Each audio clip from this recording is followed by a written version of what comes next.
Hello, welcome back. This is my second video, and today I'm going to be just talking a lot more casually about some ideas and some thoughts that I've had on the topic of competition and comparison. And again, everything that I share in these videos is totally my personal experience. So there is no right or wrong. There's my experience for something, there's your experience for something, and the person beside you, and everything is so relative and individualized. And I just like to share what I kind of experience, what I think, and perhaps this might provoke something within you or kind of create some sort of connection based on your own personal experience. And yeah, maybe start to kind of challenge some beliefs that you've had or some ultimate truths that you felt that you had that may not be working for you and could be shifted because there is no ultimate truth. So today I wanted to touch on the idea of competition and comparison. So from really like the moment we're born or we start interacting with another human being, it seems like we're in constant comparison. And so this even begins like with your siblings, for example. There's a comparison in terms of, well, your sister didn't do this, so you shouldn't be doing this. Or, well, your sister did this, your brother did this, therefore you should be meeting that expectation as well. Why aren't you doing this like your brother? Look how your brother is sitting so quietly at the dinner table, why can't you be doing that? And right then and there's this element that your brother or your sister, whoever it is, or it could even be a friend or a cousin or whatever, is better than you in that situation. So look, your brother is succeeding right now and you are not, because you are not sitting down quietly and your brother is. And in order to be successful at this task right now, which is sitting quietly at the dinner table, your brother is winning. Therefore, your brother is better than you. And I think this is like kind of what starts to happen in our minds, that it's, oh no, I failed. I am not good enough here. And this is like starting at 3-4 years old. And then of course you can see how this then transcends into when you're doing like sports, for example, at like 4 or 5, you're in little, what's the word? I don't know what the word, like type soccer, kiddie soccer, whatever. And you, of course, I mean, it's a competition sport, which is something that we're going to get into more in depth as well. But there's this constant comparison between your skill level. Are you succeeding? Are you doing well enough? This player is better than you. You are at a lower level than this person. There's all this hierarchy. And yeah, so again, these are just observations that I've sort of made. And then I see how then we grow up and kind of in our teens and in our 20s, and of course for the rest of our life, we're sort of reminded, don't compare yourself to others. You're on your own path. You're on your own journey. Focus on your own growth and development. So then we're trying to unlearn this idea of competition and comparison. But for so long, we were inundated with this. So in my eyes, it seems like, wouldn't it be so much smarter to just start it like that from the get-go, so we don't have to unlearn anything and we can just learn it in a more soul level base from the beginning?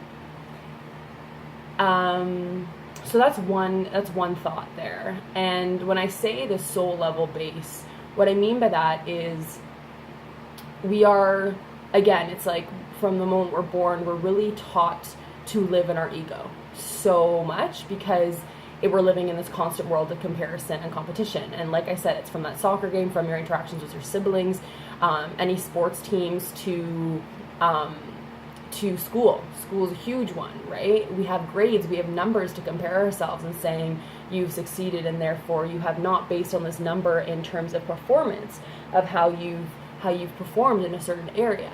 And sorry, I keep on like fixing my hair. In a certain area. And is this healthy? Like, I don't know. I'm just asking questions. Does this actually help us to succeed?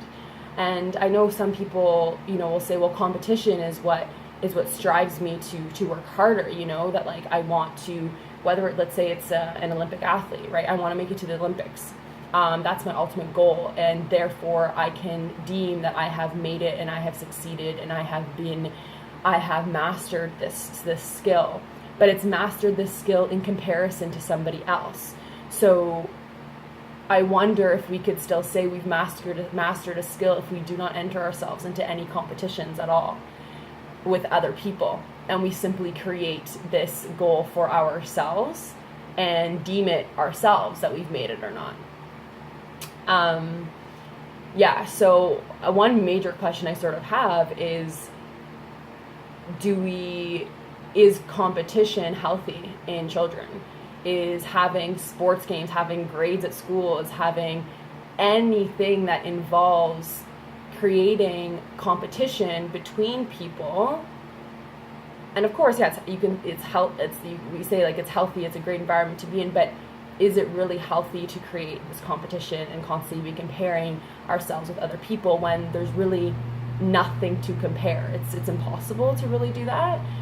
So that's one question that I have. And the reason why I touch on this first is because what I start to notice with myself is what really brought me to this whole train of thought was that I noticed when I interact with people, I would subconsciously, it took me a while to wake up to the fact that I was doing this, and I think a lot of us may do this subconsciously.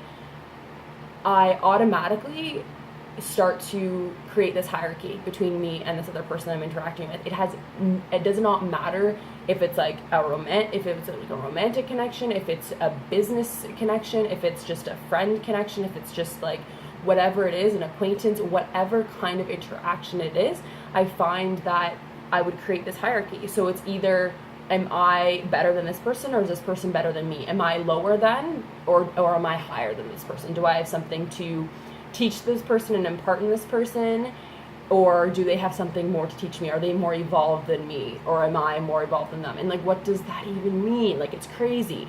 And so I started to feel this, and I started to notice it was really getting in the way of a lot of I just started to feel that it's not an authentic way of relating with somebody and connecting with somebody. Because ultimately we all have something to share. We all have something to learn and something to teach to every single person that we meet, and there is no hierarchy. And so I started to wonder, where does this come from? Where does this idea of trying to compare yourself come from? And then I started to go back and back and back, and realizing, well, from the moment, like I said, the moment that we're born, we're taught to find our worth and success based on someone else. That I have succeeded in school because, okay, I'm in the top 3 people of my class, or I've made it because I won this whole soccer championship, and it's always in comparison to other people. So it's so ingrained in us to compare our worth and our success with others. And I wonder, again, like I said, if that's healthy. We are so inundated with creating a life based on our ego, and then we step into, our 20s, which are very much so time of reseeking and relearning, and now we're unlearning all of this, which is amazing. But how much better would it be if we could just start like that from the beginning? And I don't know what that would look like. Like, I wondered for a bit, okay, so if competition didn't exist at all, where would the motivator come from? Which is interesting to think, because that's really getting you to think of an internal, it's really just pure internal motivation to feel good and to feel like you are utilizing skills, you're trying new things, you're improvising, you're experimenting, and it's all just for you. And it has zero, it doesn't matter at all what somebody else is doing. It's because you've done it. And I'm sure you guys can all relate, like you maybe did something that you were extremely proud of, and you felt amazing about it, and then maybe you shared it with somebody, or then you did something that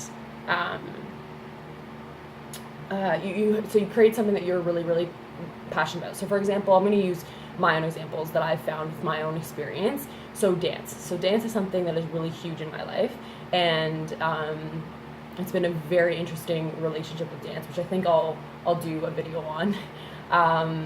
Ego versus soul versus all these things, and competition in there, and doing it for your own fulfillment and pure soul based. But anyways, what I'm getting at here is that with dance, I noticed that I'll create something that I really, really love and I'm super happy about, and I'll share it with somebody who's not a dancer, for example, and they're absolutely wowed by it. They're absolutely just floored by what I've created. But then immediately when I step into a room full of dancers, full of, my niche people, I don't really stand out because everyone is at that same caliber. It's kind of like, when you walk into a room full of people who are doing the same thing as you, it's more of a norm, right? It doesn't stand out as much. Versus equally, if a singer, for example, was in an area full of incredible vocalists, they would just be in their zone. But then if they would go into a room of computer scientists, they would probably be wowed by the singer, right? So, but the point here is that I created this on my own and I felt amazing about it. But then the second I put myself in a room with a bunch of other people who are at the same caliber, at the same level, all of a sudden, the feeling that I have about what I've created completely changes. And why? Because I've now compared it with somebody else. I've compared it with other people. And that is, I think, where the problem lies. Because that's ego. That's ego of me comparing my success, my self-worth is now based on somebody else, and me creating this hierarchy of, oh my God, I'm like, all these people are so much better than me. But what I'm seeking is not that. What I'm seeking, what I was seeking in this fulfillment through dance, for example, which is my personal example or experience. I'm sure you could find some example for yourself. That feeling that I'm seeking, that soul fulfillment feeling, is from that moment where I just created it in my room on my own. That's it. I had achieved everything I wanted to achieve in that moment. I got that feeling. And I don't think there really needs to be going much further than that. Sharing it with somebody else is beautiful, sharing it with the world. But I don't think we need to enter ourselves either into a literal competition or a less formal competition in comparing our work with other people. That's when I think we're surpassing the point. That the fulfillment comes from that soul level part, which we're fulfilling the moment we are creating, whatever we're creating. And everything past that is just, I think, us, kind of like doubting that soul's fulfillment or seeking, just falling into the ego again. So, okay, kind of went on a bit of a ramble on that part, but